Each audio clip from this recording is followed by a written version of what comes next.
আসসালামু আলাইকুম। এটা হচ্ছে থাইল্যান্ডের ফুকেটের বিচ। তো থাইল্যান্ডে প্রচুর সুন্দর সুন্দর বিচ আছে, যেরকম পাতং বিচ, নাইহান বিচ, বাং তাও বিচ, ফ্রিডম বিচ, সুরিন বিচ, মাই খাও বিচ, তারপরে কাটা বিচ, কারণ বিচ, কাটা নয় বিচ, এরকম শত শত বিচ আছে। কয়টার নাম বলবো, সবগুলাই অসম্ভব সুন্দর। তবে তার মধ্যে সবচাইতে অনেক বেশি পপুলার হচ্ছে পাতং বিচ। তো এই পাতং বিচের একটু একটা সাইডে আমরা আসছি, এই যে এইটাই পাতং বিচ। তো এখান থেকে আমরা দেখতে পাচ্ছি যে অনেক জায়গা থেকে এই প্যারাশুটে ওঠা যায়। তো এখান থেকেও প্যারাশুটে ওঠা যায়। তো প্যারাশুটে পার পার্সন নেয় হচ্ছে 1500 বাত করে। তো 1500 বাত বাংলা টাকায় 5000 বাথেরও বেশি হয়। তো এই যে এখানে এক মহিলাকে উঠায় দিচ্ছে, যে মহিলা রেডি হচ্ছে প্যারাশুটে উঠবে। প্যারাশুটের ফিলিংটা আসলেও খুব ভালো।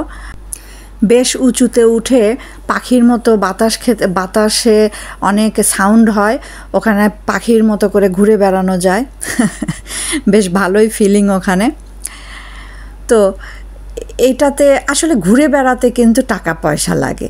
টাকা ছাড়া বলে না যে টাকা ছাড়া সুখ আসে না, আসলেই টাকা ছাড়া। এই যে একটু যে প্যারাশুটে উঠবেন, তাও দেখেন 5000-6000 বাত করে লাগবে একজনের জন্য এই প্যারাশুটে ওঠার জন্য। তো টাকা ছাড়া আসলেও কিছু হয় না, টাকা লাগে সব জায়গায়, ঘুরে বেড়াতেও টাকা লাগে। আর ফুকেট হচ্ছে ব্যাংকক থেকেও বেশি এক্সপেন্সিভ। এখানে সমস্ত ফরেনাররা চলে আসে বেড়ানোর জন্য, ঘুরে বেড়াবে। প্রচুর জায়গা আছে, প্রচুর জায়গা ওখান দিয়ে ঘুরে বেড়ায়। তো যেখানেই যাবেন খালি টাকাই লাগে। তো ট্যাক্সি বলেন অনেক টাকা, টুকটুক ভ্যান যেভাবেই যাবেন টাকা ছাড়া কোনো কথাই নেই।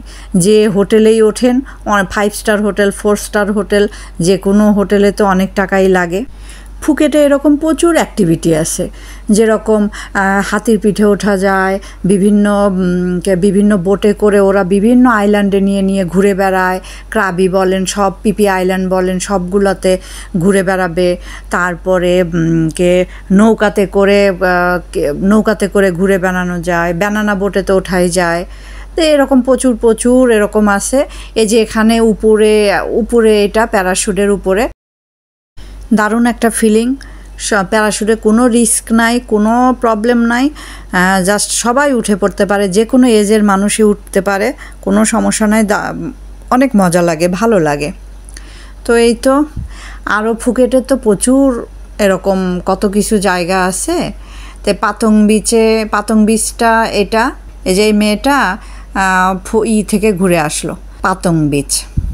আবার অনেক জায়গায় এরকম পতাকার মতো এরকম দিয়ে রেখে দেয়। এই সব জায়গায় ওরা না করে যে এই জায়গাটায় পানিতে নামা যাবে না, এই জন্যই কোনো মানুষকে পানিতে নামা দেখতে পাচ্ছে না। এইসব জায়গায় রিস্ক হিসেবে ওরা রেখে দেয়।